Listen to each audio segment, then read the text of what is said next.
And we're going to talk about the reset with Cuba that was recently announced last month, or in December, excuse me, by Obama and Castro simultaneously. And it might seem like a small thing, right? Cuba is just a little communist island, who cares? But it's actually a big deal. And I'll tell you guys a little bit about why it concerns me, and I think it ought to concern all of us. In one sense, it's kind of personal to me. I grew up in Latin America. I spent probably half of my life down there in Mexico and Brazil. So I'm American, and I consider America my country. But at the same time, Latin America is always going to have a place in my heart, and the people there are good people, and they don't deserve what's happening to them. And Castro is a big part of it, and now Obama is making buddy-buddy with Castro. So there you guys can see a picture of Obama and Castro. We'll talk about that in a little bit, shaking hands and all smiley. So we're going to talk about Obama's Cuba reset, what it means for the United States, what it means for Cuba, Castro's influence in Latin America, Castro's supporters right here in America. Believe it or not, there are plenty of them, and a lot of them have a lot of power and influence. And then the bigger picture, right? What is this all about? Why does this little tiny communist island matter in the grand scheme of things? So a little recap for those of you who don't follow the news maybe as closely as I do. On December 17th last year, there had been secret negotiations going on for some time, and then Obama and Castro both announced that they're going to have this framework to restore diplomatic relations between the two countries. And I put countries in quotation marks because this irks me quite a bit. If you guys ever read news reports about the United Nations, they always talk about countries.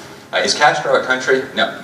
He enslaved a country, but he is not a country, right? So when they talk about us making friends with another country, that's not the issue here. We're talking about a communist dictator who's murdered thousands of people, who has stolen unbelievable amounts of property, who has exported this wicked revolution communist system all around Latin America and abroad, even further than that. In Africa, he played a big role bringing communism in Southern Africa and Angola and in South Africa, and we'll talk a little bit about that.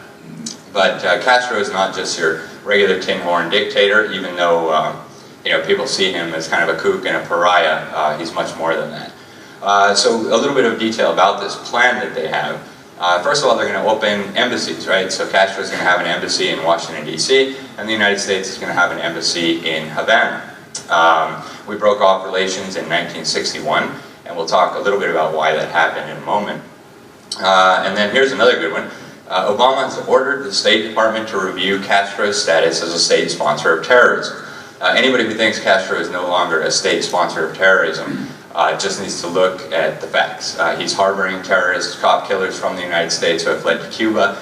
He continues to support terrorist movements across Latin America, and that's not going to stop. And he's made clear that he's not going to make any changes, and we'll talk about that in just a minute. Other parts of the plan, we're going to take steps to increase travel, trade, information flows, and the amount of money that can go to Cuba. And when I say Cuba, I really mean Castro. So, you know, Obama framed this as something to benefit the Cuban people and the American people. It's not going to benefit the Cuban people, and certainly not the American people, and we'll talk about why in just a moment.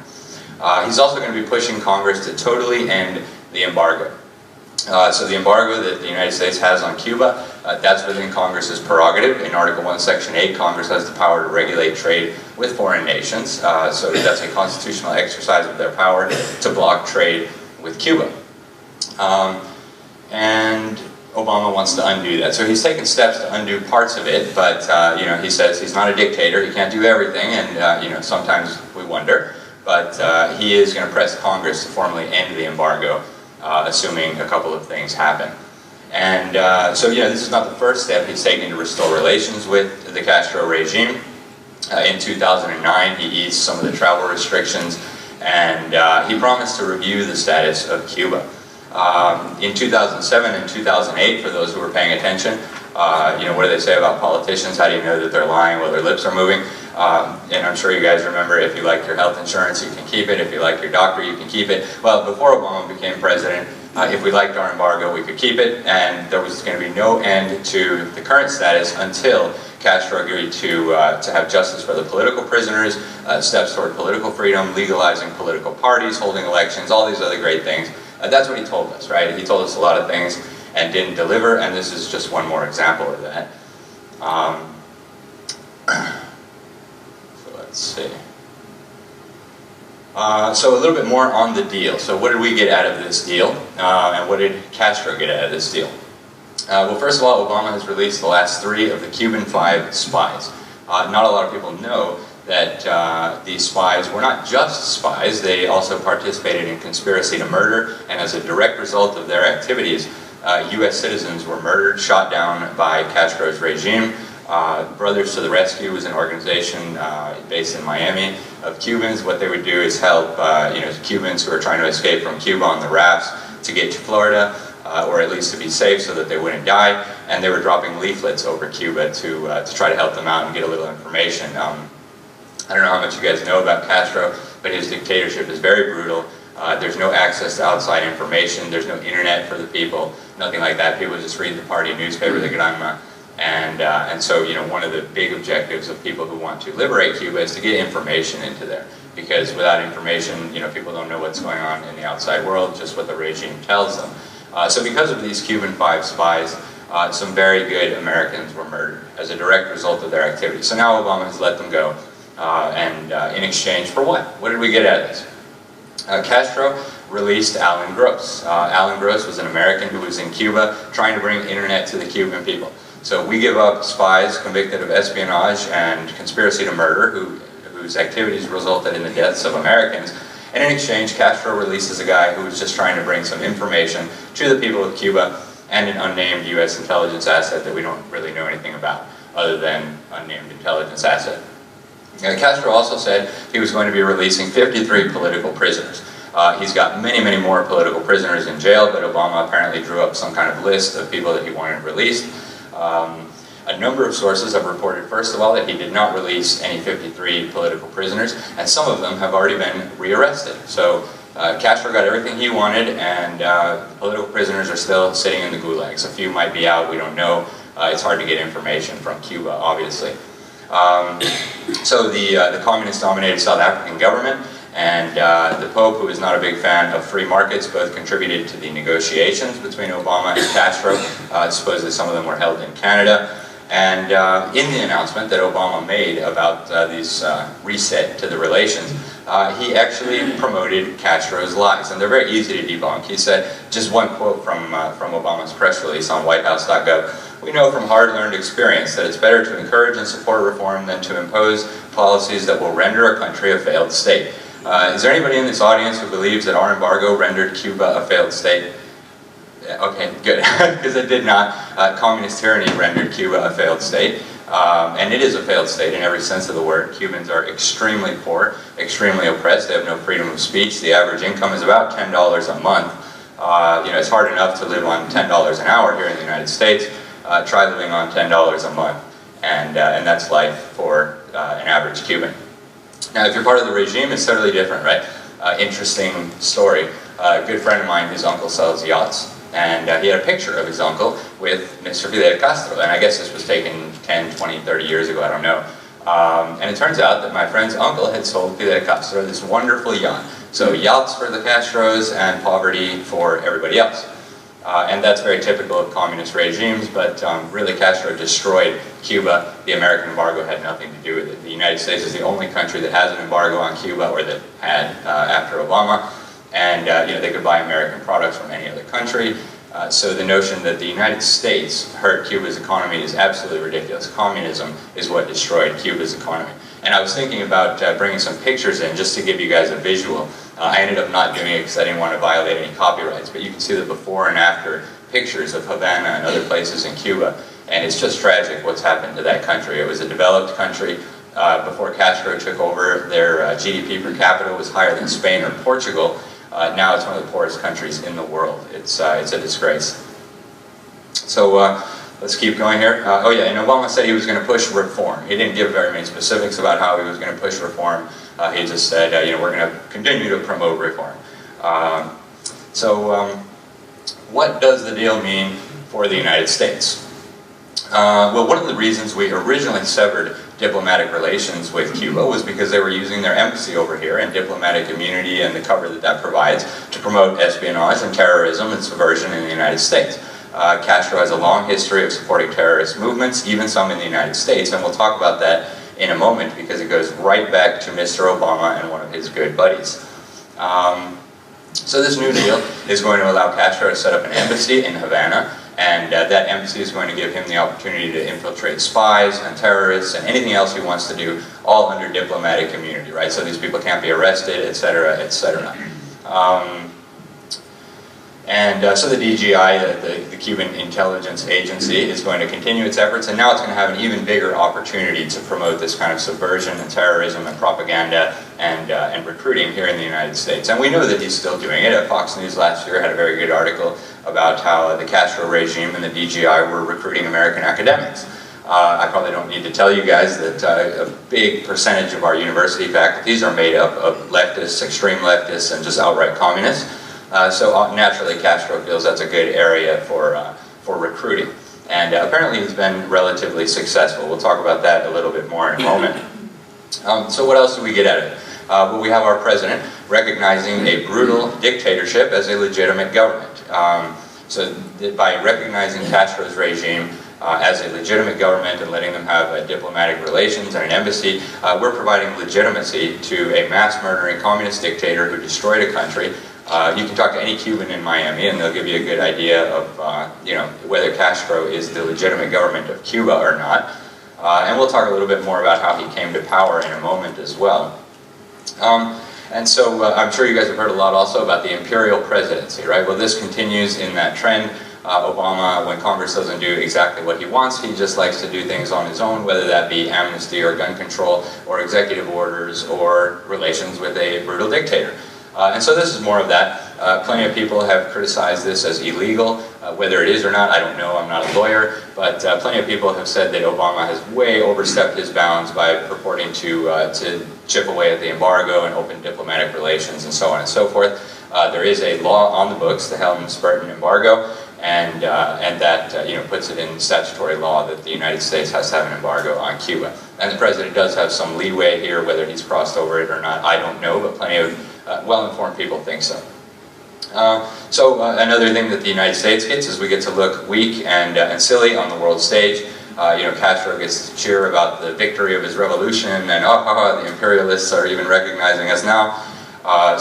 We get to look like fools, and Castro gets to look like some great revolutionary wise man hero.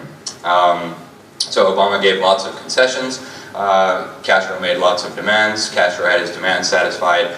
We end up looking like fools. And don't think that other dictators are not going to take note of this and say, oh, so that's how you get recognition from the United States. You support terrorist groups in their country and make fun of them and do whatever you feel like to your people, and then Obama will come and give away the store. So there's going to be no compensation for the victims of the expropriation. When Castro took over, he seized businesses, land, farms, homes, everything. There's no chance that that's going to be paid back. It wasn't even on the agenda. And if the embargo eventually goes, and this has happened all over the world for many, many decades, many generations, we might even end up financing some of this stuff through credits and taxpayer money. So we'll loan him money so we can send him our goods and services, and then just like he does to everybody else, he'll jip us and rip us off, and taxpayers here in the United States who already owe trillions and trillions of dollars will get stuck holding the bill. And then Cuba as the new China, right? If this actually opens up and Cuba becomes this place where American companies can come and invest, I'm sure a lot of you guys are familiar with what goes on in China, right? The communist dictatorship there.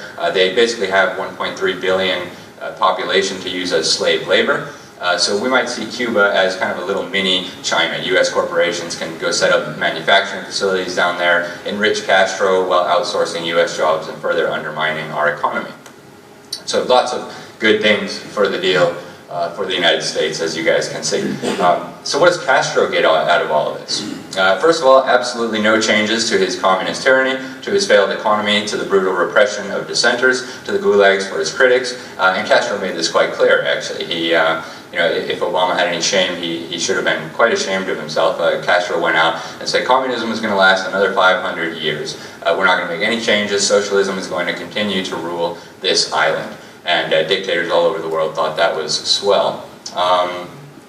So they'll also get a nice bailout from the United States, right? The communism doesn't work. It doesn't produce wealth, it destroys wealth. And we can see that if we look at any communist-run country in the world.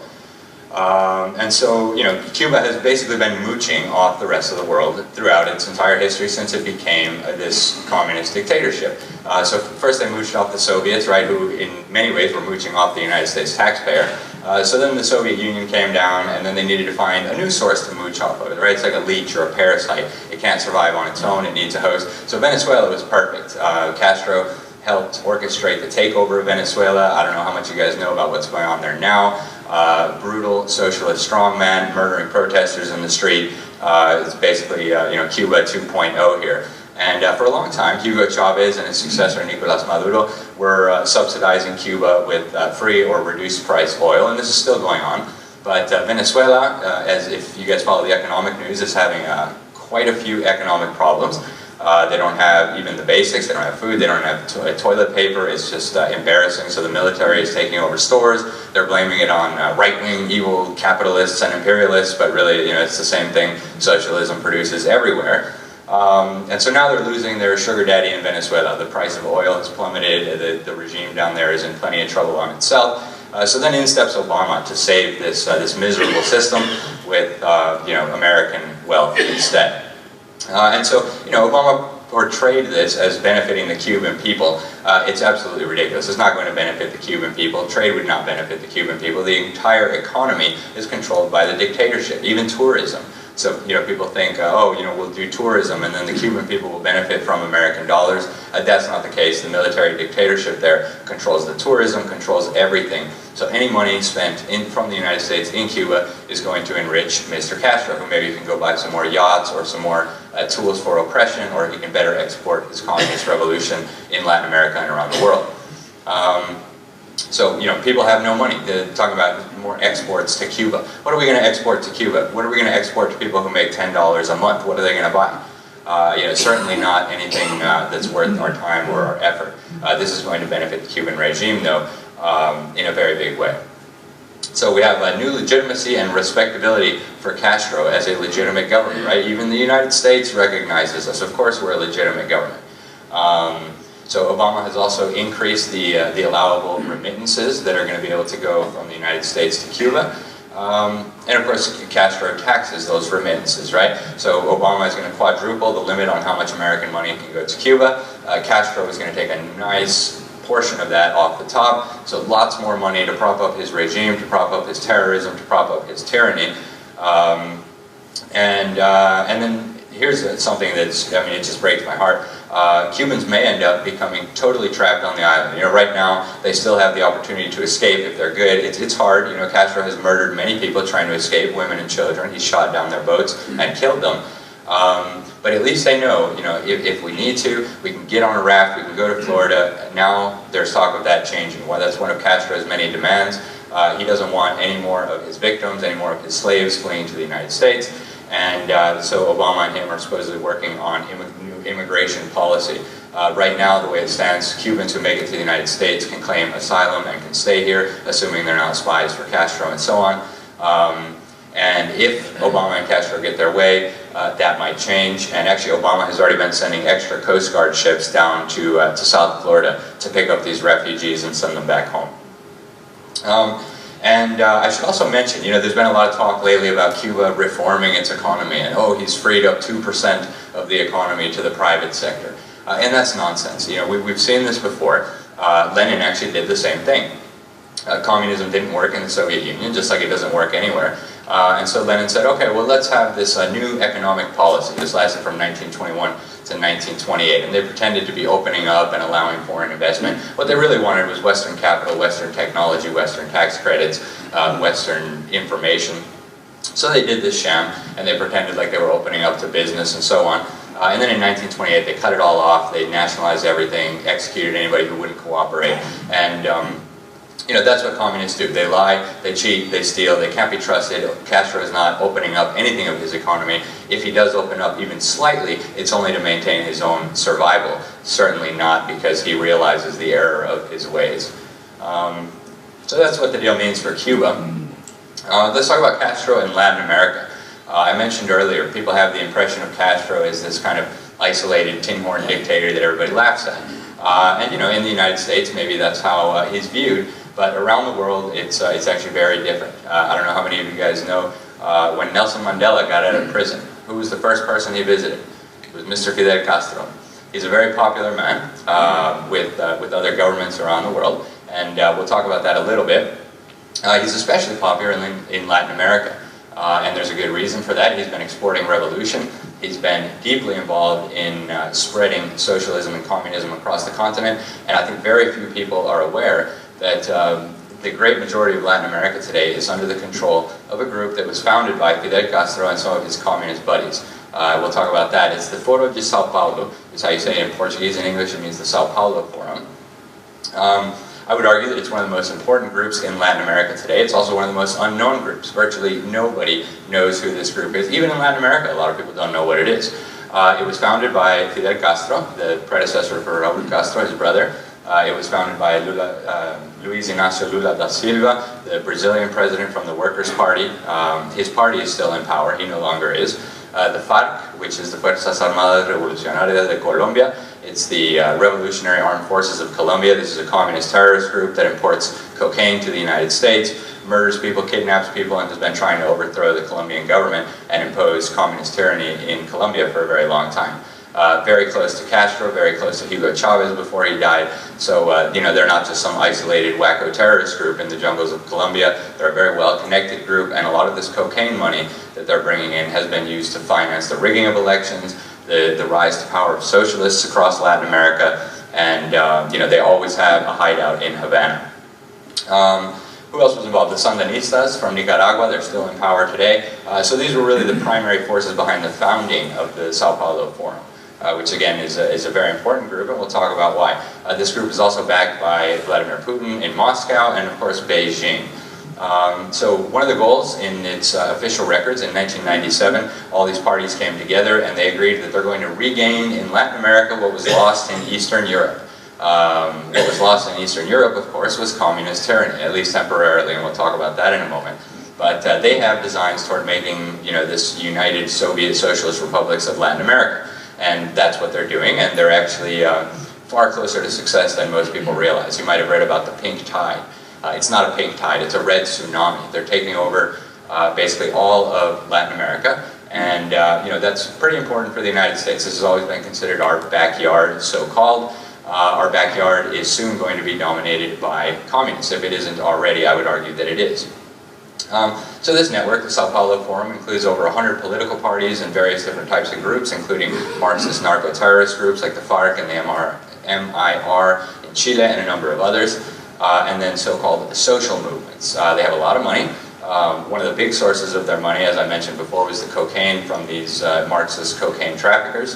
And then, of course, you had the oil money coming from Venezuela, right? Venezuela was really a key success for the communist movement in Latin America because they can take all this oil money and use it to foment revolution and to rig elections. And so using Fidel's techniques and socialism and revolutionary ideas and the money that's coming from the oil out of Venezuela, they've been extremely successful in taking over Latin America. More than 2/3 of the governments in Latin America today are controlled by members of the Sao Paulo Forum, members being political parties, socialists, communists, etc.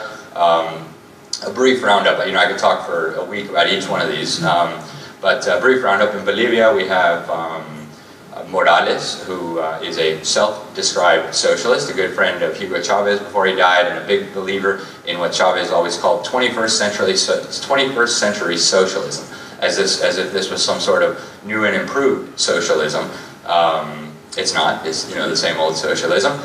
We have in Ecuador, we have Rafael Correa, another socialist, proud proponent of this 21st century socialism nonsense. Again, the same old socialism. In Chile, which for, you know, ages has been a stronghold of liberty in Latin America. They had a very liberty-minded constitution. This most recent presidential election, they actually elected a socialist party, but an actual communist. This woman defected to East Germany. You know, as people were trying to flee from the Soviet Union, you know, they had to build the anti-fascist wall to keep the fascists out, really to keep the slaves in. And the current president of Chile fled to East Germany. So that should give you an idea of her mindset. Of course, the Communist Party of Cuba is a member of the FSP. Dominica is run by FSP party, the Dominican Republic. El Salvador, actually the guy who's won the election in El Salvador is a Marxist mass murderer. He participated in Castro and Soviet-backed revolutions, executed or ordered the executions of thousands of people in an effort to overthrow the government. And Obama thinks these people are just great. Him and all of his buddies have been promoting this new Salvadorian government as if it was some kind of wonderful thing. They've been sending high-ranking officials down there. Our Defense Department is collaborating with them on all kinds of different projects. And this is all being done openly. There's no secret here. There's nothing, in closed, shadowy rooms. This is all being done out in the open. Nicaragua, Peru, Brazil, of course, is really a key player in this Latin American takeover for socialism. We have Uruguay, Venezuela, obviously, and then Argentina's Kirchner, another socialist. Her party is not technically a member of the FSP, but it's very closely aligned to them, and obviously these are all ideological comrades. The U.S. government knows all about all of this, and this was confirmed recently, I think a year or two ago in the Miami Herald. There was an interview with a former American ambassador who had served in Latin America, and he said the U.S. government knows all about the Sao Paulo Forum. We know everything about it. That's why we were spying on the president of Brazil, Dilma Rousseff, a former communist terrorist who helped kidnap an American ambassador. And so the U.S. government knows about all this, but instead of at least talking about it and saying, hey, maybe communist terrorists should not be taking over our quote-unquote backyard, instead they keep quiet about it and they send our tax dollars down there. So many of these governments receive our tax dollars. The Export-Import Bank sent $1 billion of our dollars down to Petrobras, which is a state-owned Brazilian oil giant. So ask yourself, why is the U.S. government sending billions of our tax dollars to communist revolutionaries with designs to taking over the continent and rebuilding in Latin America what was lost in Eastern Europe? That would seem to be a very counterproductive policy, to put it mildly. And I think this will help explain some of it. Castro and the U.S. establishment. So, the popular narrative, the popular mindset about all this is that Castro has always been an enemy of the United States and, we've always been at odds with each other and so on. That's not necessarily the case. Maybe the American people are disgusted by him, quite rightly, and certainly many members of Congress, quite rightly, are disgusted with this kind of behavior. But Castro also has a lot of influential friends here in the United States and around the world, and he has since long before taking power, and they're not only in Moscow. I want to give you guys a few examples, just kind of as a representative sample here.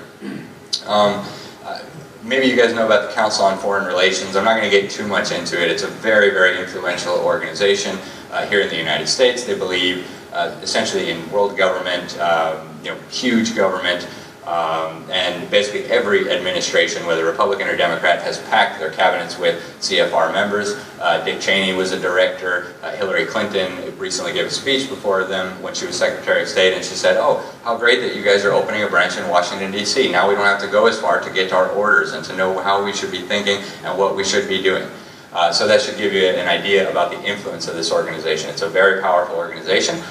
They have a Latin American Studies Director. It's actually I think David and Nelson Rockefeller Latin American Studies Director. Her name is Julia Swig. And first of all, she's been a friend of Castro for more than 20 years. She wrote a book in which she praised a number of Cuban terrorists, some of whom were busted in New York by the FBI in 1962, trying to blow up a shopping mall and murder thousands of Americans. So if I was writing a book, I would not be thanking those kinds of people, but Julia Swig at the Council on Foreign Relations thought that would be a good idea. And I could go through this forever.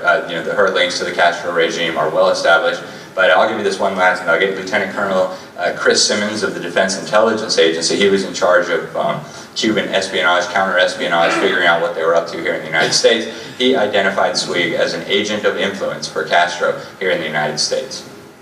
And this is a long-term policy, right? Council on Foreign Relations has been crucial to a lot of things that happen in the world, and one of those things is Castro's rise to power. CFR member Herbert Matthews, he was a New York Times reporter when Castro was a young revolutionary, and he told all of America that Castro was an anti-communist freedom fighter, and like the founding fathers, just fighting for the liberty of his country, and he was going to have elections and all these great things.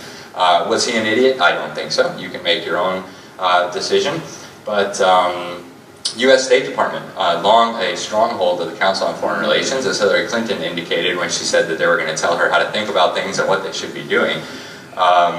The U.S. State Department played a key role in bringing Castro to power. Now, this might be a surprise to a lot of you, but if it is, I encourage you to read Earl Smith's book. He was the U.S. ambassador in Havana when Castro took over. His book was called The Fourth Floor. There's also some video interviews of him on YouTube if you want to check it out. He talks about how the State Department and the U.S. government were arming Castro and helping him come to power.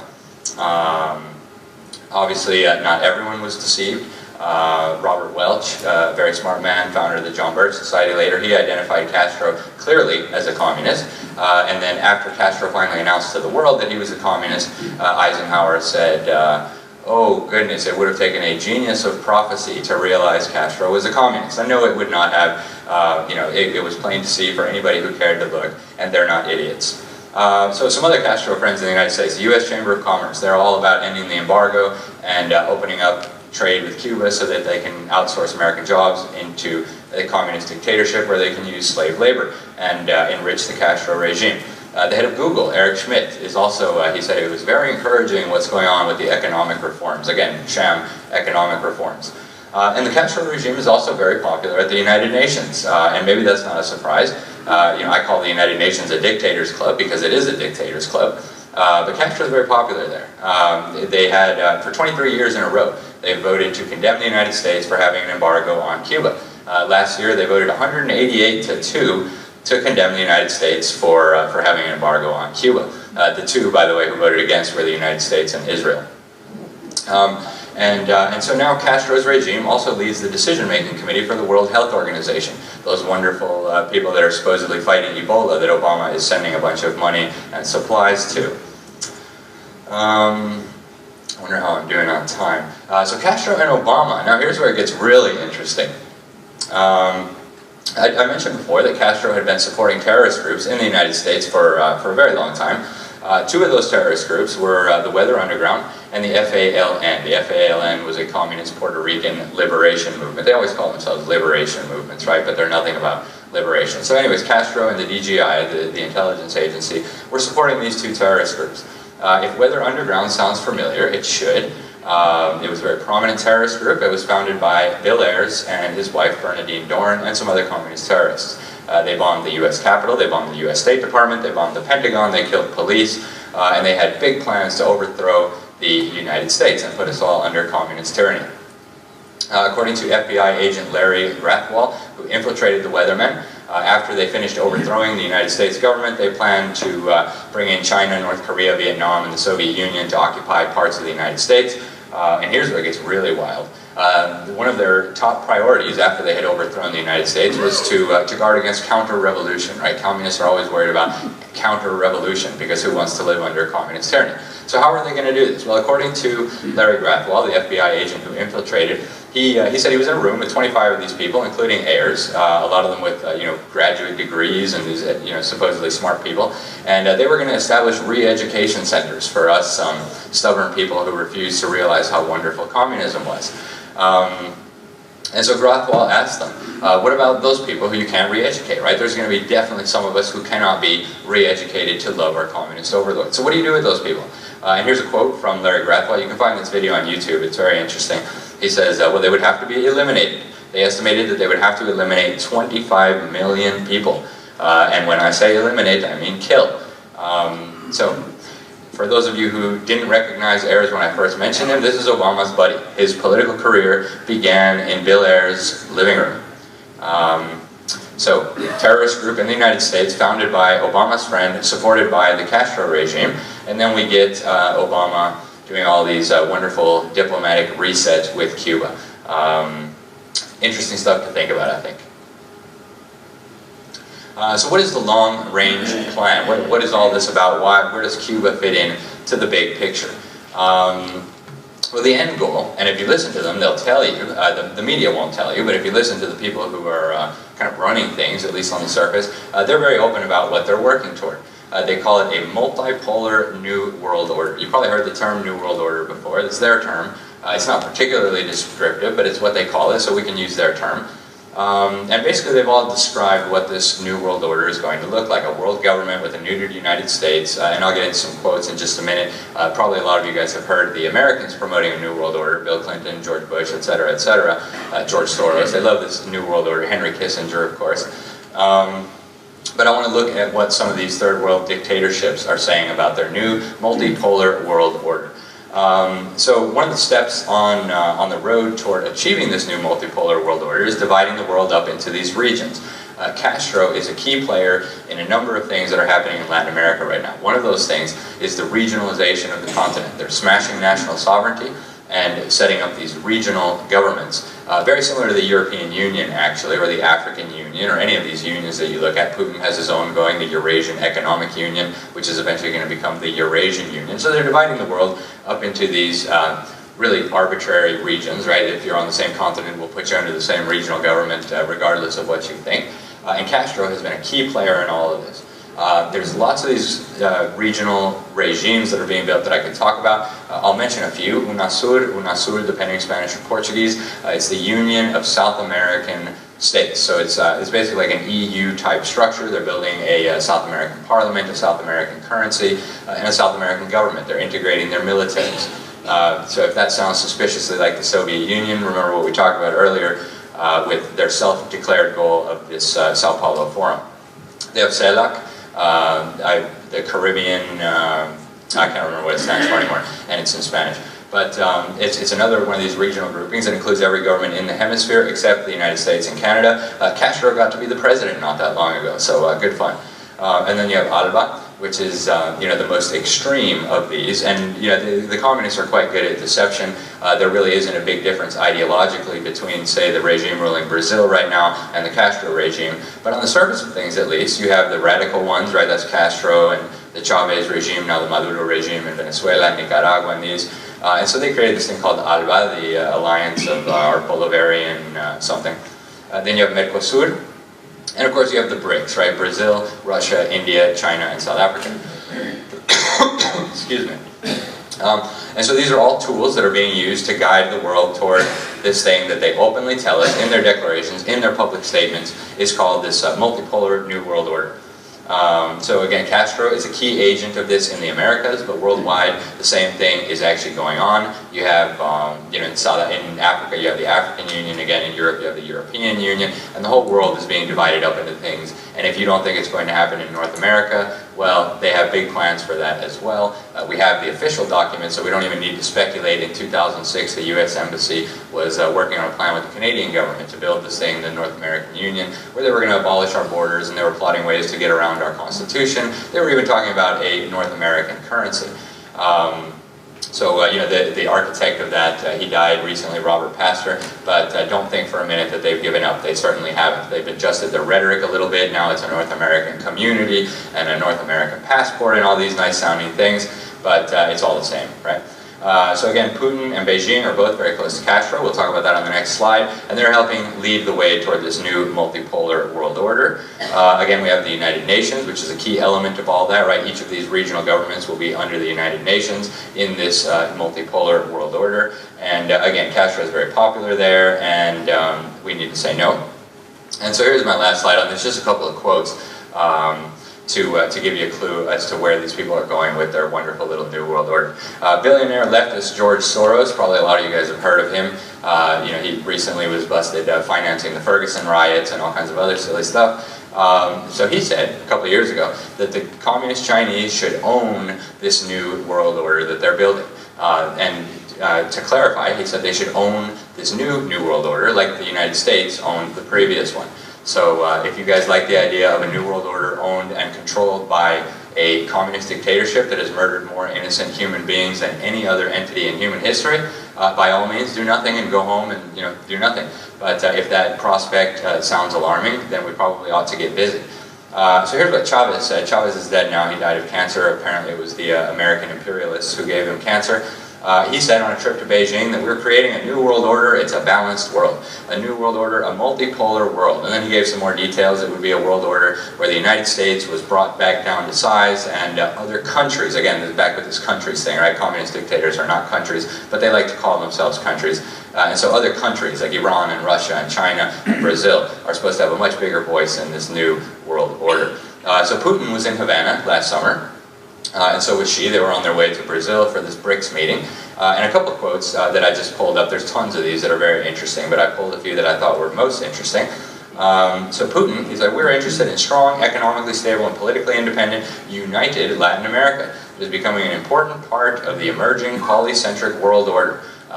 So, you know, depending on how you translate it, he might as well have said a new multipolar world order. He uses that term all the time himself. And then Xi, the dictator of China, Xi Jinping, he said, China is full of confidence about the future development of relations between our country and Cuba, and that we will forever be good friends, comrades, and brothers of Cuba. And he talked about their wonderful revolutionary history. If you know anything about the revolutionary history, it's absolutely horrifying, murdering people without trial for being communist revolutionaries, putting critics in gulags, etc. And then also last summer, the G77 plus China, it's actually not 77, don't let the name mislead you, it's 132 governments plus the Communist Chinese dictatorship. They met in Bolivia. Mr. Morales, the socialist strongman down there, organized the meeting. And the theme of their meeting, and actually they all posed for a picture in front of a giant banner that said in these exact words, "A new world order to live well." So if you guys want a new world order to live well, run by you know, the dictators in Beijing and their allies, you know, no big deal. If you don't think that sounds appealing, we got to get busy. And so their declaration, I encourage everyone to read it because it's very revealing as to where these people want to go. They called for their new world order again, over and over and over again. They want a global government, lots of wealth redistribution from the West, from the United States, to their communist dictatorships. You know, they say it's for their people, and of course it's not. The wealth redistribution will go straight into the pockets of the dictators so that they can better oppress their subjects and live high on the hog. And then I just want to close with one last thing. Anatoly Golitsyn, I'm not sure how you pronounce his name actually, I don't speak Russian or Ukrainian, but he was a defector from the KGB. He was in the disinformation department. It was a very secret unit, and he wrote 2 books. I encourage everyone to read them. They're very good. New Lies for the Old and the Perestroika Deception. And in this book, he outlined, this was published in the 80s, even before the collapse of the Soviet Union, supposed collapse, he said that there was this long-range deception plan.